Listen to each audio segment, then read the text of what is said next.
Good morning मित्रांनो. आज आहे सोमवार 8 डिसेंबर 2025. आठवड्याचा पहिला दिवस, शेअर मार्केटचा पहिला दिवस आहे. मी आहे उदय कुर्तकोटी, हरणे, तालुका दापोली, जिल्हा रत्नागिरी इथनं बोलतोय. तर मित्रांनो, शेअर मार्केटमध्ये अजूनही काही उलटापालट काहीच नाही आहे. मार्केट हळूहळू वर जाण्याची आज शक्यता आहे. फार मोठ्या प्रमाणावर काही उलाढ आज वरखाली होणार नाही. साधारणतः फ्लॅट टू पॉझिटिव्ह अशा प्रकारचं आज साधारण पिक्चर दिसत आहे. सगळे निर्णय हे बुधवार आणि गुरुवार फेडची जी मीटिंग आहे तर त्याच्यावरती आपलं लक्ष असणार आहे. आणि फेडच्या मीटिंगवरनं पुढचं मार्केट कसं हलेल हे ठरणार आहे. जर त्यांनी व्याजदरात कपात केली तर आपलं मार्केट बऱ्यापैकी वर जायला सुरुवात होईल. काल मला एक इंटरेस्टिंग फिनॉमिना सापडला.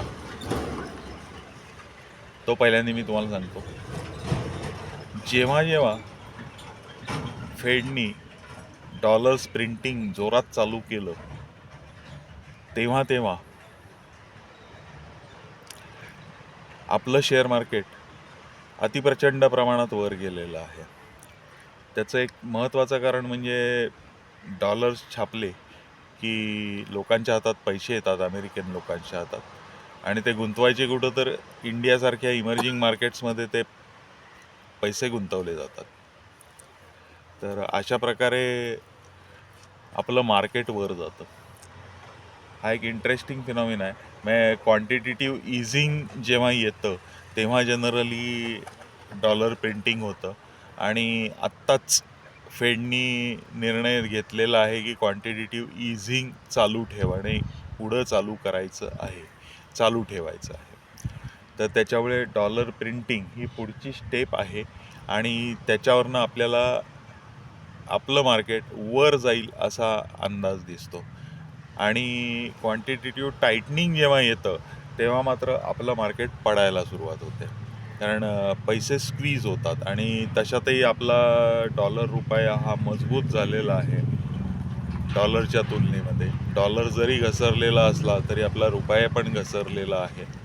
आणि साधारण 90च्या पातळीला आलेल्या असल्याकारणाने इन्व्हेस्टर पैसे काढून घेत आहेत. इन्व्हेस्टर पैसे इथं टाकायला घाबरतात. त्याचं कारण त्यांना रुपयाचाही भाव वाढतो आहे, त्याच्यामुळे पैसे काढून घेताना त्यांना प्रॉब्लेम येणार आहे. तर त्याच्यामुळे रुपया स्टेबल होईस तोपर्यंत तरी FIs आपल्याकडे पैसे टाकतील अशातला भाग दिसत नाही. तर थोडक्यात म्हणजे आपल्याला डॉलर छापले तर आपल्याला आपल्या शेअर मार्केटला फायदा आहे. आणि जर टाईट केलं, क्वांटिटेटिव्ह टाईटनिंग केलं क्वांटिटेटिव्ह इझिनिंगच्या ऐवजी, तर मात्र आपल्याला मार्केट पडण्याची भीती असते. हा एक छोटासा काल स्टडी माझा झालेला होता, तर तो मी तुमच्यापर्यंत सांगितलेला आहे. एक छान फिनॉमिना होता हे, आणि हे प्रत्येक वेळी घडले. म्हणजे असं नाही की बाबा आत्ताच घडतं आहे.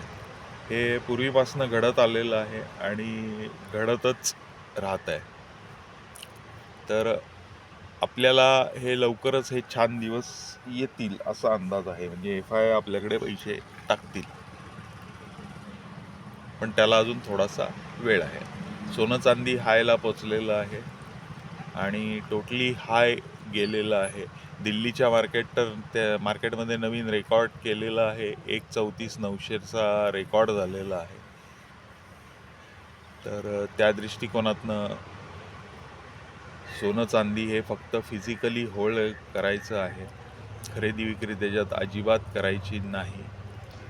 आत्ताचा जो चांदीचा भाव येतोय हा 1,70च्या आसपास येतोय आणि सोनं तर वरच गेलेलं आहे. त्याच्यामुळे सोन्याचा काही 1,22, 23, 24 किंवा 25ही येण्याचा अंदाज आत्ता तरी दिसत नाही. त्यामुळे सोनं चांदी फक्त होल्ड करून ठेवणे. मी जे काल इशारा दिलेला होता, वॉर्निंग दिलेली होती, ती म्हणजे फिजिकल चांदी ही नसल्या कारणाने आपल्याला ETF-मध्ये सोनं किंवा चांदी जर ETF-मध्ये असेल तर येत्या महिन्याभरामध्ये हे ETF विकून तुम्ही फिजिकल सोनं किंवा चांदी घ्या. हे करण्याकरता तुमच्या वित्तीय सल्लागाराशी सल्लामसलत करून मगच तुम्ही पुढं जा. माझ्या सांगण्यावरून खरेदी विक्री करू नका. माझं सांगणं चुकू शकतं. वित्तीय सल्लागार हे सेबी रजिस्टर्ड असतात, त्याच्यामुळे त्यांना सांगण्याचा अधिकार असतो आणि त्यांनी जेव्हा तुम्हाला एखादा सल्ला दिलेला आहे तेव्हा विकत घ्या म्हणलं तर कधी विकायचं हे त्यांना सांगणं बंधनकारक असतं आणि विका म्हणलं तर परत कधी विकत घ्यायचं हेही सांगणं त्यांना बंधनकारक असतं. तर या सर्व प्रकारामुळे तुम्ही सेबी रजिस्टर्ड जे ॲनालिस्ट असतात त्यांच्या सल्ल्यांनीच पुढं जा, माझ्या सांगण्यावरून नाही. तर याची कारणं मी यूट्यूबच्या माझ्या पोस्टमध्ये टाकलेली आहेत. तुम्हाला जर का ती वाचायची असतील तर जरूर वाचा. त्यामध्ये सगळी कारणं दिलेली आहेत आणि मागच्या 2 आठवड्यामध्ये मी याविषयी माझ्या व्हिडिओमध्येही भरपूर सांगितलेलं आहे.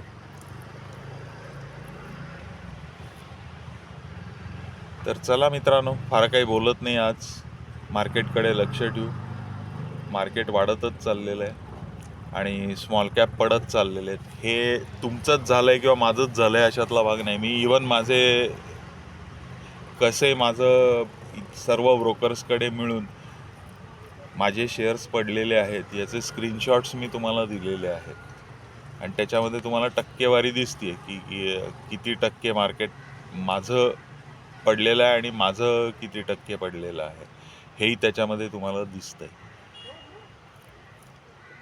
तर माझी पडण्याची टक्केवारी 3.3% झालेली आहे आणि माझा एकंदरीत नफा जो आहे हा 7.5% आहे.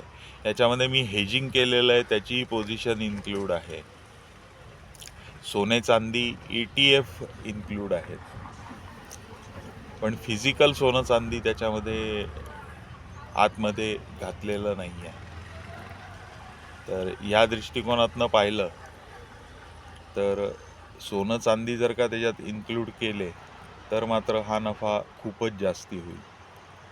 कारण यावर्षी भूतो न भविष्यती असा सोनं चांदी वर गेलेला आहे. तर त्याच्यामुळे आपल्याला तो मोठा फरक जाणवणार आहे.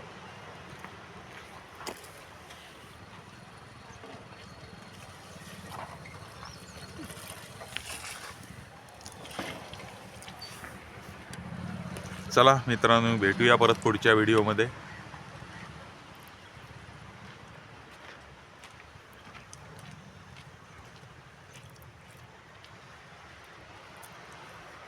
Bye, see you.